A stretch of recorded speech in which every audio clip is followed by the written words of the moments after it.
Hello guys, good afternoon. May gagawin tayo ngayon ng macaroni salad. Yun ang macaroni guys. Yan, tapon na siya. Yan, nilaga ko na rin siya. Dalawang, dalawang kinds guys, yung mahaba tsaka yung maliit na macaroni. Tapos, naglaga ako dito ng mga gulay niya guys. Patatas, carrots, at saka green beans. Kasi mamaya ilalagay natin siya dito. Palalamigin natin sila. Yan siya guys. Yan. Nilaga ko lang siya.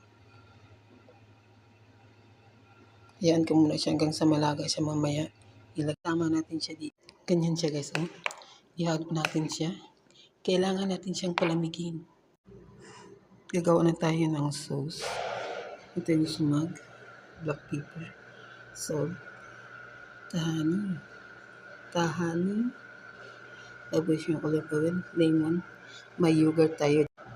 Yan guys,